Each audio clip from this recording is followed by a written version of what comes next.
Hello दोस्तों, कैसे हैं आप सब। मेरा नाम प्रखर श्रीवास्तव है और मैं आप सबका स्वागत करता हूं एग्जाम ओरिजिनल्स में। ये पेन सही सिलेक्ट कर लिया जाए।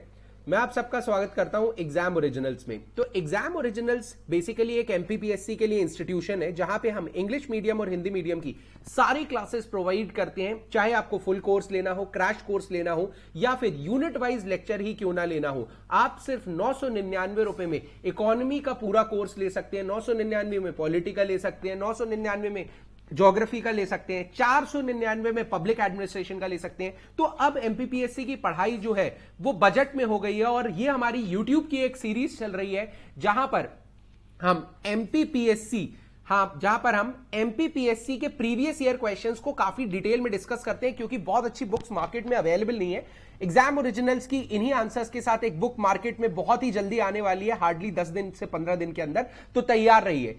एमपीपीएससी मेंस 2020, ये क्या हो रहा है। एमपीपीएससी मेंस 2020 का यह सवाल है जो कहता है explain,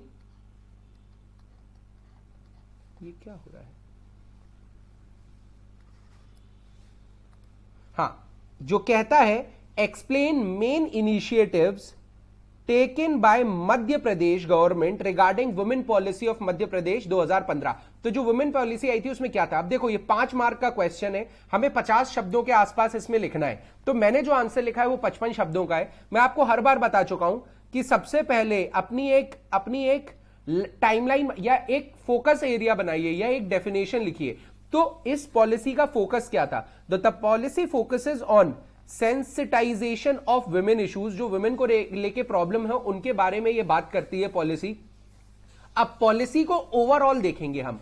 eradication of gender discrimination, ये है पॉलिसी में। Development of professional expertise and skills and make available employment to women among other issues. तो जो मेजर इश्यूज से या पॉलिसी मोटी मोटी बातें करती है ना, जो पॉलिसी मोटी मोटी बातें करती है वो हमने यहां पे डिस्कस कर ली है। इसके बाद मोटी बातों के अलावा क्या करना है हमें। देखो, हमने एक पॉइंट लिखा जो कि पॉलिसी को ओवरऑल बता रहा है, लेकिन जो क्वेश्चन में पूछा गया है कि मेन इनिशिएटिव्स बताइए। तो सबसे पहले मेन इनिशिएटिव्स में क्या था कि बेटर पॉलिसी इंप्लीमेंटेशन की बात की गई है कि यार पॉलिसीज बहुत बनी है वुमेन के लिए, लेकिन हमारा ये फोकस एरिया क्या होना चाहिए। हमारा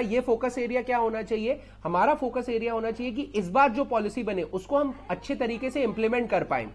ठीक है। इसके बाद जो हमारे नोडल ऑफिसर्स होंगे ना, वो हर डिपार्टमेंट में मौजूद रहेंगे। सरकार के जो अलग अलग डिपार्टमेंट होते हैं ना मध्य प्रदेश सरकार के, ये एक बहुत अच्छी चीज गई थी कि यार देखो, जब वुमेन से रिलेटेड कोई पॉलिसी आती है ना, तो जो डिपार्टमेंट पॉलिसी इंप्लीमेंट कर रहा है बस वही फोकस कर पाता है। बाकी डिपार्टमेंट जो है वो इस चीज पे फोकस नहीं करते हैं उतना ज्यादा। तो दैट इज वाई अब क्या करना है, हर डिपार्टमेंट में एक एक फीमेल ऑफिसर को हमें जागरूक करना है ताकि वो उस डिपार्टमेंट में वुमेन पॉलिसी को बहुत अच्छे से इंप्लीमेंट कर पाए। Brilliant initiative. इसके बाद जो फोकस होगा ना वो वुमेन सिक्योरिटी पे होगा।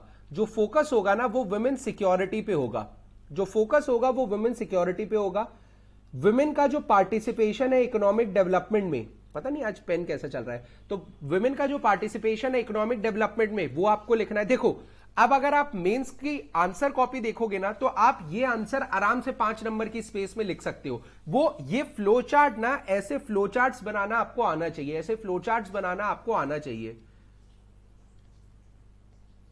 अच्छा, इसका सेंसिटाइजेशन चालू हो गया है।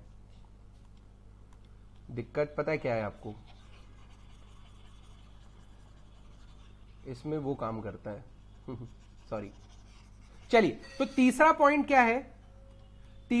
क्या है, increase women participation in economic development. Bharat के आर्थिक विकास में भी हमें वुमेन को इंक्लूड करना और स्टार्ट करना है। तो इनके लिए क्या करना पड़ेगा, हमें स्टार्टअप्स की स्कीम निकालनी पड़ेगी एंड ऑल।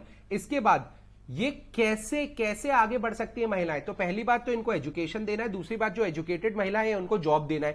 ये भी एक बहुत बड़ा पॉइंट था। और इन जो महिलाएं हैं उनकी फिजिकल और मेंटल हेल्थ दोनों पे ध्यान रखना है, क्योंकि जो विमेन होती हैं उनको घर का प्रेशर, करियर का प्रेशर और अपने गोल्स का प्रेशर, 3-4 टाइप के प्रेशर होते हैं। मेल को भी ये प्रेशर्स होते हैं, बट फीमेल या फिर विमेन को ना जो प्रेशर डीलिंग कैपेबिलिटी है वो मेन की अलग होती है, फीमेल की अलग होती है। फीमेल की जो अपब्रिंगिंग हुई है ना, वो बोलते हैं ना हाउस होल्ड प्रेशर को सहने की होती है यूजुअली हमारे घर, मतलब ये कंट्रोवर्शियल बात नहीं है कुछ, बट ये सच्चाई है भारत की कि हमारे यहाँ जो अपब्रिंगिंग हुई है आज तक, आज की जो जनरेशन है वो बहुत ज्यादा जॉब कर रही है, लेकिन हमारी जो मम्मी वाली लेवल की जनरेशन थी वो इतनी जॉब नहीं करती थी। तो जो अपब्रिंगिंग हुई है बच्चों की वो हाउस होल्ड प्रेशर को झेलने को देखते हुए हुई है, लेकिन करियर प्रेशर, गोल प्रेशर, बाकी का इन सब के साथ फैमिली प्रेशर को कैसे करना है, तो मेंटल प्रेशर बहुत ज्यादा आ जाता है फीमेल पे। तो पॉलिसी इसके बारे में बात करती है। अब आपने क्या किया, प्रॉपर एक हेडिंग दी और 5 पॉइंट्स लिखे जो पॉलिसी जिनके बारे में बात करती है। इसके अलावा आप कुछ फैक्ट्स लिखना चाहें अगर आपको याद हो तो आप वो फैक्ट्स भी लिख सकते हैं। अगर आप कुछ फैक्ट्स लिखना चाहें तो आप लिख सकते हैं कि इतने % वुमेन इसमें कवर होंगी, ये होगा वो होगा। मुझे तो ना याद था ना मुझे मिला, जो इंपॉर्टेंट पॉलिसी डॉक्यूमेंट था मैंने उससे ये निकाला है, एंड क्रिस्टल क्लियर आंसर है, इसमें आपको 3.5 नंबर मिल जाएंगे और इतने ही चाहिए होते हैं आपको टॉप करने के लिए। तो thank you guys, all the best. हम मिलते हैं नेक्स्ट क्वेश्चन में, क्वेश्चन नंबर 5 में। इस सीरीज को लाइक कीजिए, इस वीडियो को लाइक कीजिए और इस चैनल को सब्सक्राइब कीजिए, क्योंकि यहां पे आपको बेस्ट क्वालिटी कंटेंट मिलने वाला है एमपीपीएससी के लिए। और ये चैनल एमपीपीएससी रैंक 1 संपदा मैम के गाइडेंस में चलता है। ठीक है, thank you and all the best, मिलते हैं कल।